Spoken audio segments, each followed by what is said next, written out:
Welcome to another installment of r/confessions, where telling the truth will set you free. As always, if you like my videos or just feel like supporting me, please give the video a thumbs up and consider subscribing, as this all really helps my channel grow and pushes me to create more videos. Now let's get started with our first story of the day, which was posted by Jones of Art. I call fake orders into a pizza place to get free pizza. My husband works at a popular pizza chain. We'll call it piece of butt, for the sake of rhyming. If orders are messed up or carry-out orders don't show, the employees get to take the food home. Sometimes I order pizza under fake names and give the number of local businesses as callback numbers, and then purposely never show up to pay for it. 9 times out of 10, my husband brings home the pizza I ordered. This is sinful pizza. Yes, I know, but sin pizza tastes better than honest pizza, inexplicably. Our next story was posted by Inthrosted.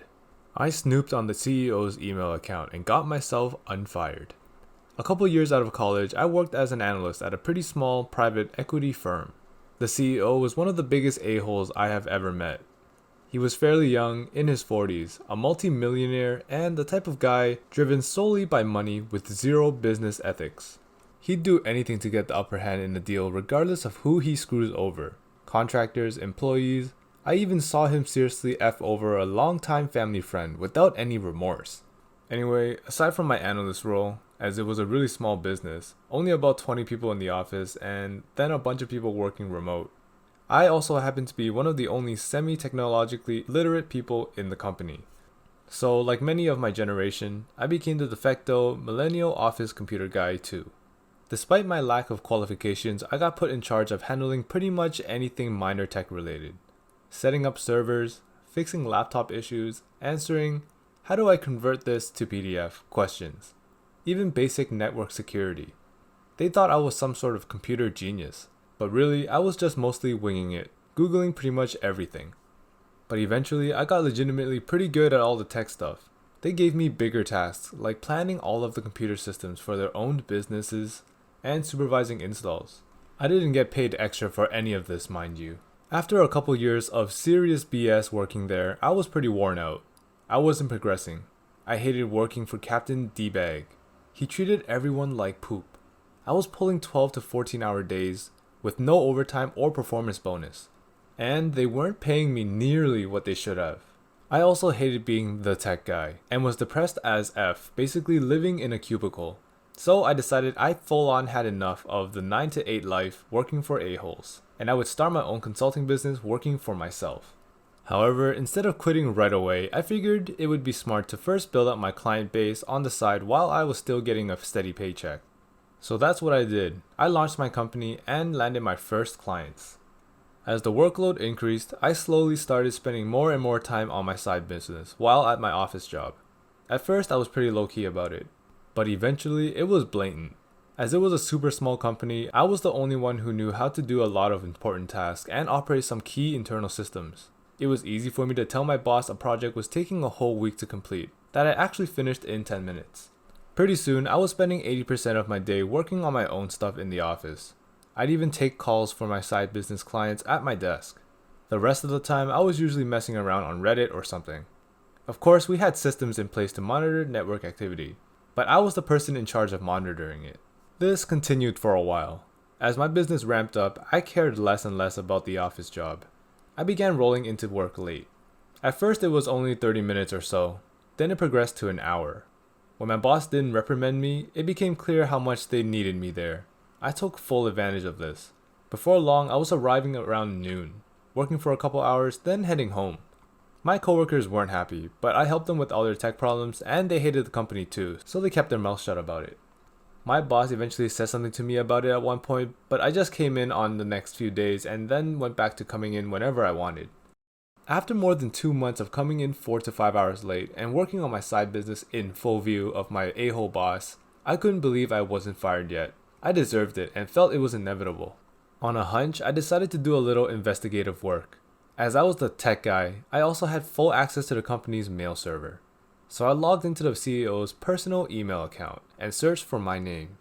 Lo and behold, there was a recent email thread between him, my direct boss, and some other team members with my name in the subject line. Obviously, I open it. They're discussing my recent performance issues. The last email in the chain basically said, If nobody has any objections, I will be terminating him at the end of the week, 2 days from then. I wasn't surprised, but I decided there was no way I was going to let these a-holes fire me. Although I didn't give a damn about that job, I didn't want to have a termination in my work history. I also wanted to keep getting paid for a while longer. Of course, I couldn't let him know I actually knew I was getting canned, so I formulated a plan to perform a little inception, reverse psychology mind F on the CEO. The next day, one day before they planned to fire me, I requested a meeting with him to discuss my current performance. In that meeting, I sat down and he asked me what I wanted to talk about. So I told him, "Look, I know I've been a bad employee lately. I'm sure you've noticed. Correct me if I'm wrong, but I've been kinda getting the feeling you guys are planning to let me go soon." When I said that, the shocked look on his face was priceless. He must have thought I was psychic to work that out on my own, the day before it was going to happen. I remember him just saying something like, I continue while he's flabbergasted. So I'll be honest with you, my heart isn't in this job anymore. As you know, I'm an entrepreneur at heart, which I'm sure you can relate to. I want to start my own company. However, as you're aware, I have a lot of responsibilities here nobody else can do. I then proceed to list all the things I did and projects I was working on. I could see it on his face when the realization sunk in of how screwed he'd be if I left suddenly. So here's what I propose. You don't fire me, I don't quit. I keep working here for a month, finish my current projects, and train whoever you want on everything I'm in charge of. After a month is up, I will continue to come in once per week until it's complete. After that, if you still need me, you can pay me on an hourly project by project basis. I intentionally mentioned the possibility of me quitting so he could feel like he won the negotiation even though I technically had him by the balls. He paused to think for a minute, then said something along the lines of, "Okay, you have a deal." So not only did I get myself unfired, I actually turned the company into a paying client. During that month, I continued doing pretty much whatever I wanted since I had an expiration date, while training my replacement as promised. After the month was up, they hit me up regularly for remote task work. I charged them triple what I was earning while working there, and barely had to deal with the CEO. When my client base was big enough, I dropped them for good. After all that, the CEO still calls me up for advice/questions nearly 3 years later. These days, I just blow him off saying, "Sorry, I'm too busy." I'm not gonna lie, OP really does have a mind of an entrepreneur. He flexed his responsibilities in front of his CEO so hard that they couldn't even fire him, and also negotiated a deal to turn them into a client. This man is a genius. That concludes this episode of r/confessions. If you enjoyed, please like, comment, and subscribe as this all really helps my channel grow and pushes me to create more videos. Also, I'll be posting videos every Sunday, Tuesday, and Thursdays, so turn on notifications so you can be notified for my next video. Thanks for watching, and I will see you next time.